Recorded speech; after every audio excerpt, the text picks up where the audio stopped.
welcome in. We are here 16 training camps in. That means I've been through half the league. Different setting today, inside State Farm Stadium. We have 5 takeaways from Cardinals camp. Takeaway number 1, if the Cardinals are going to go where they expect to go, where they want to go in 2025, a huge piece of it's going to have to be the development of the 2024 draft class. That, of course, starts with former 4th overall pick Marvin Harrison Jr. He's playing bigger, he's playing stronger, he's playing faster than he did as a rookie. He's up to 220 pounds. He's thinking less out there, and the hope is that he can follow the development path that we've seen from other bigger receivers who've come from college into the NFL. In fact, if you look at the history of it, Larry Fitzgerald right here in Arizona, his rookie year was statistically similar to Harrison's. That development path that we've seen is for those guys to have years close to 1,000 yards with a bunch of touchdowns as rookies and then breakout years in their second year.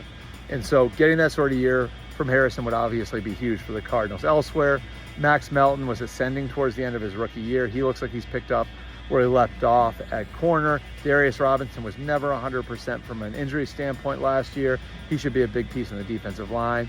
And then Trey Benson has carved out a role for himself alongside James Conner in the backfield. Takeaway number 2, we have an idea of what the skill positions are going to look like here. Harrison and Trey McBride, one of the best tight ends in football, should be the focal points of the passing game. They've got some nice ancillary weapons in Zay Jones and Michael Wilson. Again, they've got Benson and Conner in the backfield. So the real question is how the offensive line comes along. Left tackle Paris Johnson going into his 3rd year. Looks like he's taken another step. And you're seeing him playing with stronger anchor. His pass protection's improved. Isaiah Adams, another 2nd-year player, looks like he's taken a step at guard. And then you've got some of the guys coming back like Jonah Williams who've had the injury issues. Because the Cardinals don't have a lot of depth up front, it's going to be paramount that the development continues and they get some injury luck. If those 2 things happen, they'll be okay on the offensive line. And again, that'd be a huge piece to taking another step as an offense. Takeaway number 3, Kyler Murray going into his 7th year in the league. Big key for him. Balancing the splash plays that we all know he's capable of making with the routine, mundane plays. And that means finding a way to keep the offense on schedule. That means, again, making the play that's called instead of the big play that you might want to go make.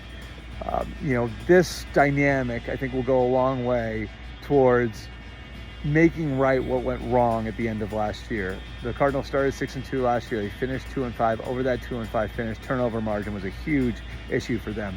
Making the routine plays, staying on schedule will keep you away from making the big mistake as an offense. Takeaway number 4, defensive coordinator Nick Rallis has a real nice foundation in the center of his secondary with veteran safeties Budda Baker and Jalen Thompson and young nickel Garrett Williams. That leaves the corner positions as the positions to figure out.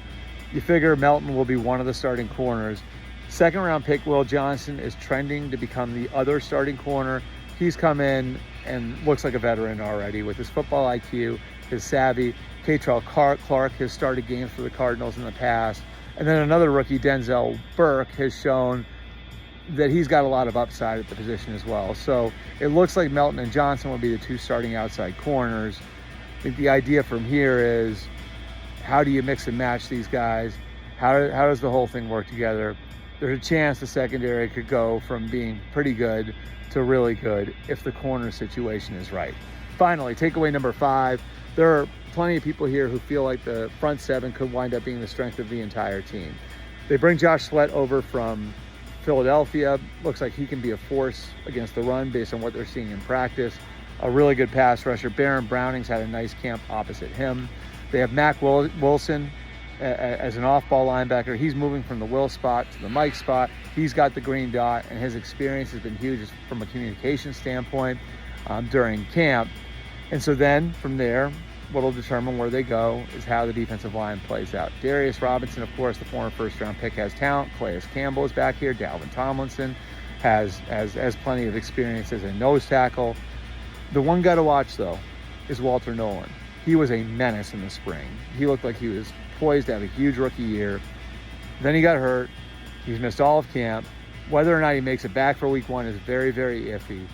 But again, he looks like he could be a disruptive force as a 3-technique defensive tackle.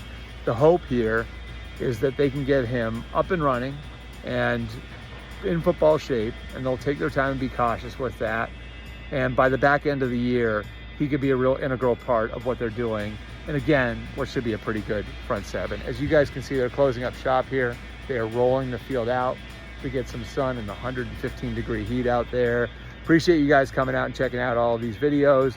Our next stop, the final stop of our big camp swing, and we will be back out next week, but the final stop of our big camp swing, our 17th stop in Kansas City, we will see you from St. Joe, Missouri tomorrow.